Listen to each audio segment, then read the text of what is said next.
ദൈവത്തിന്റെ പരിശുദ്ധമുള്ള നാമം വാഴ്ത്തപ്പെടുമാറാകട്ടെ. ഇന്ത്യൻ പെന്തക്കോസ്റ്റൽ ചർച്ച് കോഡിലെ ബഹുമാന്യരായ കർത്തൃദാസന്മാരും ദൈവ മക്കളേവരും അറിയുന്നതിന് ഞാനിപ്പോൾ വീഡിയോ കൂടെ നിങ്ങളോട് ബന്ധപ്പെടുന്നത്, ഇന്ന് രാവിലെ റിപ്പോർട്ടർ ചാനലിൽ നമ്മുടെ സഭയെ അപകീർത്തിപ്പെടുത്തുന്ന വ്യാജമായ തെറ്റായ ചില കാര്യങ്ങൾ പ്രസിദ്ധീകരിച്ചതായിട്ട് ശ്രദ്ധയിൽപ്പെട്ടു. ചില ആളുകൾ കേരളത്തിന്റെ പല ഭാഗങ്ങൾ തന്നെ വിളിച്ചു.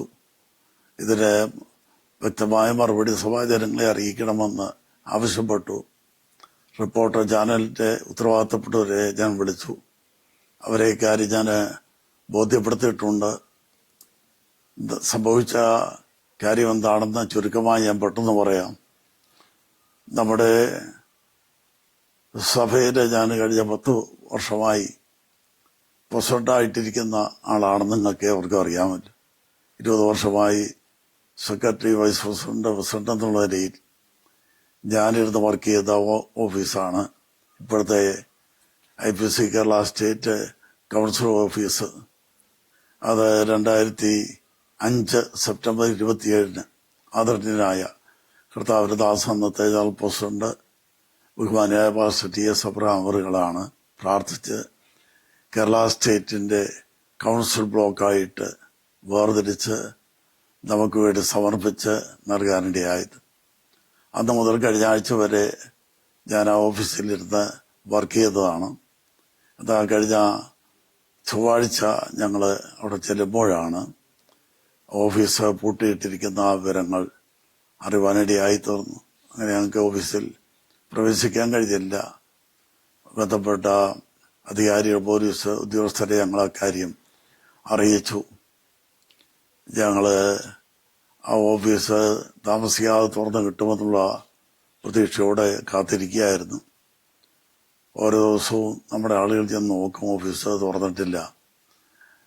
വെള്ളിയാഴ്ച രാവിലെ നമ്മുടെ സഭയിലെ ചില പാസ്റ്റർമാരും കൗൺസിൽ അംഗങ്ങളും വിശ്വാസികളും അവിടെ ചെന്നപ്പോൾ ഓഫീസ് പൂട്ടിക്കിടക്കുകയാണ്. മറ്റൊരു താഴിട്ട് ആരോ പൂട്ടിയിട്ടിരിക്കുന്നതായിട്ടാണ് അവർക്ക് മനസ്സിലായത്. എന്നാൽ ആ സ്വന്തം വീട് ആരെങ്കിലും പൂട്ടിയിട്ടാൽ വീട്ടുകാർ തുറന്നു കയറുന്ന പോലെയുള്ള നിലയിലെ അവര് ആ വീട്ട് പൂട്ട് തുറന്ന് അകത്ത് കയറിയിട്ടുള്ളൂ. വിമതന്മാരല്ല, അതിക്രമിച്ച് കയറിയവരല്ല. നമ്മുടെ സഭയിലെ നമ്മുടെ സഹോദരന്മാരും നമ്മുടെ ദൈവദാസന്മാരും. കാരണം 20 വർഷം കൊണ്ട് ഉപയോഗിക്കുന്ന കേരള സ്റ്റേറ്റിന്റെ ഓഫീസാണല്ലോ. ആ ഓഫീസ് കയറിയപ്പോഴാണ് ഞങ്ങൾ കുറച്ച് കഴിഞ്ഞിട്ട് 1/4 മണിക്കൂർ ചെന്നപ്പോൾ ഞാൻ പാസ്റ്റർ ഡാനിയലോട് ചെന്നപ്പോൾ ഞങ്ങൾക്ക് വളരെ സങ്കടം തോന്നി. ഓഫീസിലുണ്ടായിരുന്ന ഒരുപാട് കാര്യങ്ങൾ അവിടുന്ന് മോഷ്ടിച്ച് അപഹരിച്ചുകൊണ്ട് പോയതുപോലെയാണ് കാണാൻ കഴിഞ്ഞത്.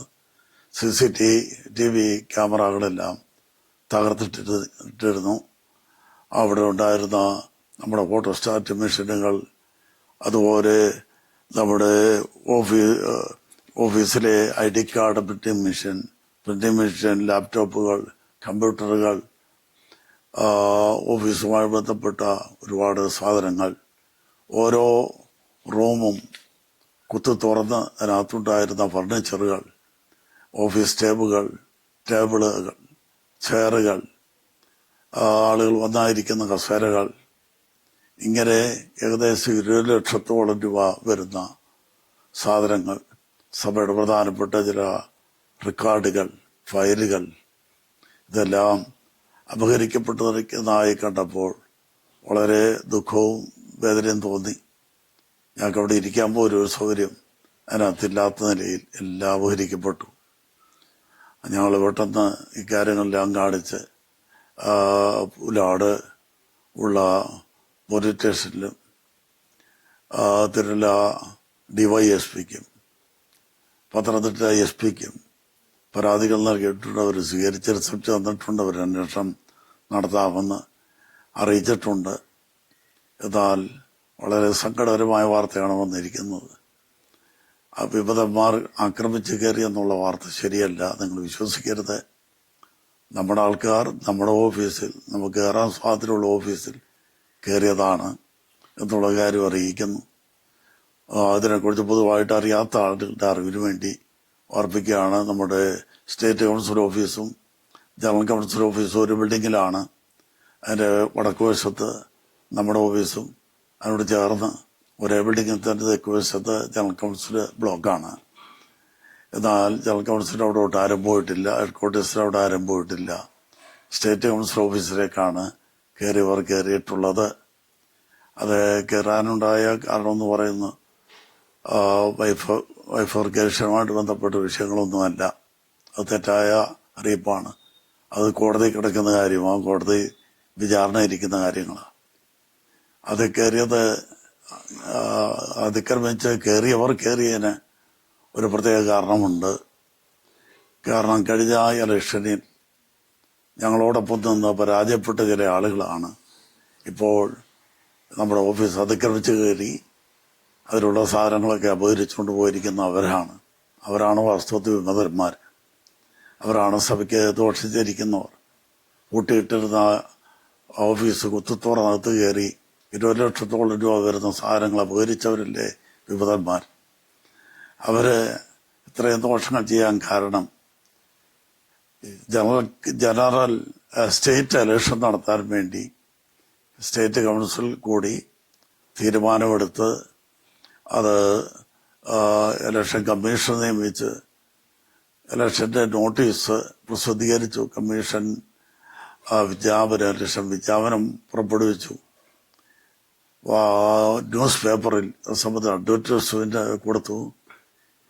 ഇലക്ഷന്റെ വേണ്ടി മെമ്പർഷിപ്പ് പുതുക്കാനുള്ള മെമ്പർഷിപ്പ് ക്യാമ്പയിൻ ആരംഭിച്ചു. ഇതെല്ലാം നടക്കുന്ന കണ്ടപ്പോൾ ഈ ആളുകൾക്ക് ഇതെങ്ങനെയെങ്കിലും ഈ ഇലക്ഷൻ നടത്തരുത് എന്നുള്ള ചിന്ത അവർക്കുണ്ടായി. കാരണം അവര് കഴിഞ്ഞ ഇലക്ഷൻ തോറ്റവരാ. ഈ പ്രാവശ്യം തന്നാലും ഒരു തോക്കുമെന്ന് അവർക്കറിയാം. അങ്ങനെയുള്ള സാഹചര്യത്തിൽ നടത്താതിരിക്കാൻ വേണ്ടി പല കാര്യങ്ങൾ അവർ ചെയ്തുകൊണ്ടിരിക്കുക. അതിൽ ഒരു കാര്യമാണ് ഈ ഓഫീസ് അതിക്രമിച്ച് കയറി നാശനഷ്ടങ്ങൾ വരുത്തുന്നത്. സഭാ സംബന്ധമായ ചില കേസുകൾ വർഷങ്ങളായി ജില്ലാ കോടതിയിലും ഹൈക്കോടതിയിലും ഒക്കെ ഉണ്ട്. അത് സംബന്ധിച്ച് ഈ അടുത്ത കാലത്തുണ്ടായ കേസുകൾക്കൊന്നും ഒരു വിധി ഉണ്ടായിട്ടില്ല. ഒരു വിഷയത്തെക്കുറിച്ചും ഒരു വിധി ഉണ്ടായെന്ന് പറയുന്നത് വ്യാജമായിട്ടുള്ള പ്രസ്താവനയാണ്. ഒരു വിധിയും അത് സംബന്ധിച്ചുണ്ടായിട്ട് വിചാരണ നടന്നുകൊണ്ടിരിക്കുന്നേ ഉള്ളൂ. ഡേറ്റുകൾ മുമ്പോട്ട് നീട്ടിക്കൊണ്ടിരിക്കുക, അത് വിചാരണ നടന്നുകൊണ്ടിരിക്കുക. സമയമാകുമ്പോൾ അത് സംബന്ധിച്ച് വിധി ഉണ്ടാകും. എന്നാൽ കേരള സ്റ്റേറ്റ് നിലവിലുള്ള കൗൺസിലിനെ കുറിച്ചൊന്നും ഒരു വിധി ഉണ്ടായിട്ടില്ലെന്നുള്ള കാര്യം എല്ലാവരും അറിയിക്കുകയാണ്. നമ്മുടെ ഭരണഘടന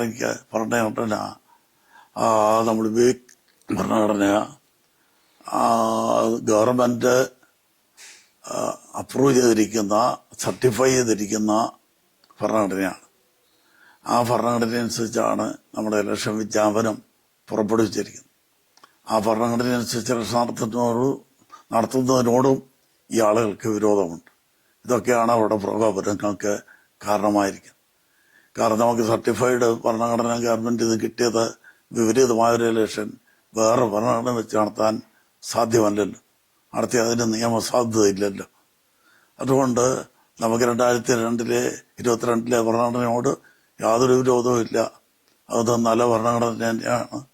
എന്നാൽ അത് അംഗീകരിക്കപ്പെടാത്തതുകൊണ്ട് മാത്രം നമ്മൾ സ്വീകരിക്കുന്നില്ലെന്നേ ഉള്ളൂ. 2002 ആ രജിസ്ട്രാർ അംഗീകരിച്ച് നമുക്ക് സർട്ടിഫൈ ചെയ്ത് തന്നിരിക്കുന്നു. അതുകൊണ്ട് അതനുസരിച്ച് കാര്യങ്ങൾ ചെയ്യുന്നതേ ഉള്ളൂ. അത് 22 ഭരണഘടനയോട് വിരോധം ഉണ്ടായിട്ടല്ല. കാരണം നിയമപ്രകാരം കാര്യങ്ങൾ ചെയ്തില്ലെങ്കിൽ അത് നിയമത്തിന് മുമ്പ് അംഗീകരിക്കപ്പെടുകയില്ല. അതുകൊണ്ട് മാത്രമാണ് ചെയ്തിരിക്കുന്നത്. ഇങ്ങനെ തെറ്റായ ചില അറിയിപ്പുകൾ, പ്രസ്താവനകൾ ആ വാർത്തയിലുണ്ടെന്ന് മനസ്സിലായിട്ടുണ്ട്. യാഥാർത്ഥ്യം നമ്മുടെ വിശ്വാസികളെല്ലാവരും അറിഞ്ഞിരിക്കണം. വാർത്തകൾ പരക്കുമ്പോൾ സത്യമാണോ എന്ന് അന്വേഷിച്ചിട്ട് അത് വിശ്വസിക്കാവൂ എന്നുള്ള കാര്യം ഓർപ്പിക്കുക. നമ്മുടെ ഇടയിലുള്ള വ്യക്തികൾ തമ്മിൽ, ഞാൻ കഴിഞ്ഞ ദിവസം പറഞ്ഞ പോലെ വ്യക്തികൾ തമ്മിൽ പിണക്കമോ വിരോധമോ ഒന്നുമില്ല. അത് IPC പ്രത്യേകത. അഭിപ്രായ വ്യത്യാസമുണ്ട്. എല്ലാ സംഘടനയിലും അഭിപ്രായ വ്യത്യാസമുള്ള പോലെ ഉള്ള അഭിപ്രായ വ്യത്യാസങ്ങൾ നമ്മുടെ ഇടയിലേ ഉള്ളൂ.